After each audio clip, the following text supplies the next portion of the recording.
the air indefinitely after the late-night host made comments about the death of Charlie Kirk. During the Monday, September 15 episode of Jimmy Kimmel Live, the 57-year-old comedian discussed recent events,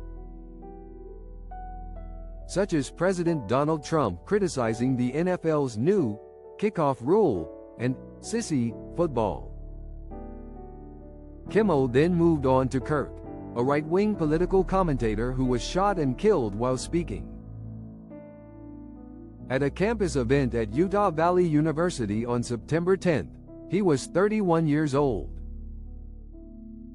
"We hit some new lows over the weekend with the MAGA gang desperately trying to characterize this kid who murdered Charlie Kirk as anything other than one of them and doing everything they can to score political points from it," Kimmel began. "In between the finger-pointing, there was grieving. On Friday, the White House flew the flags at half-staff, which got some criticism, but on a human level. You can see how hard the president is taking this," he continued. A clip then cut into Kimmel's broadcast, showing Trump, 79, taking questions from reporters after the shooting, one of which offered their condolences for the death of the president's friend, Kirk. When asked how he was holding up, Trump replied, "I think very good, and by the way, right there where you see all the trucks, they just started construction of the new ballroom for the White House." Trump continued discussing the ballroom plans, saying the result would be a beauty.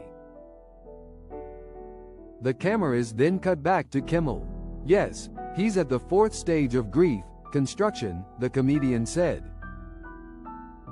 Donald Trump during a congressional resolution signing in the Oval Office of the White House in Washington, D.C., U.S., on Friday, May 9, 2025. "Demolition, construction," Kimmel added. "This is not how an adult grieves the murder of someone he called a friend. This is how a 4-year-old mourns a goldfish, okay?" The host then claimed Trump's seemingly nonchalant comments didn't just happen once, showing the president on a September 12 appearance on Fox Friends, where he recalled what he was doing when he got news of Kirk's death.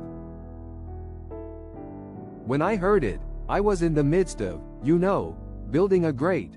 For 150 years they've wanted a ballroom at the White House, right? They don't have a ballroom. They have to use tents on the lawn for President Xi when he comes over.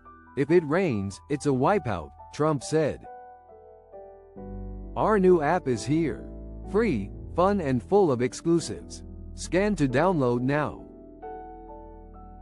Trump recalled he was with the architects planning the incredible design for the ballroom when someone entered and told him, "Charlie Kirk is dead." The president said he expressed shock over the news. "And then we installed the most beautiful chandelier," Kimmel said, as the cameras were back on him. "Sconces you wouldn't believe. There's something wrong with him, there really is. Who thinks like that?" said Kimmel, who previously sent condolences to Kirk's family while denouncing violence. "Why are we building a $200 million ballroom in the White House? Is it possible he's doing it intentionally so we can be mad about that instead of the Epstein list? By the time he's out of office, the White House will have slot machines and a water slide." In a statement to People on Wednesday, September 17, Nexstar said that its owned and partner television stations affiliated with the ABC television network will preempt Jimmy Kimmel Live for the foreseeable future, beginning with tonight's show. The statement added that the company strongly objects to recent comments made by Mr. Kimmel concerning the killing of Charlie Kirk and will replace the show with other programming in its ABC-affiliated markets. Never miss a story. Sign up for People's free daily newsletter to stay up to date on the best of what People has to offer, from celebrity news to compelling human interest stories.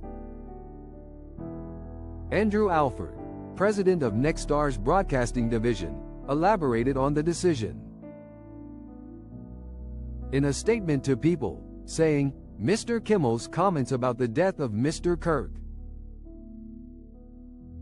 are offensive and insensitive at a critical time in our national political discourse, and we do not believe they reflect the spectrum of opinions, views, or values of the local communities in which we are located. Alford continuing to give Mr. Kimmel a broadcast platform in the communities we serve is simply not in the public interest at the current time, and we have made the difficult decision to preempt his show in an effort to let cooler heads prevail as we move toward the resumption of respectful, constructive dialogue.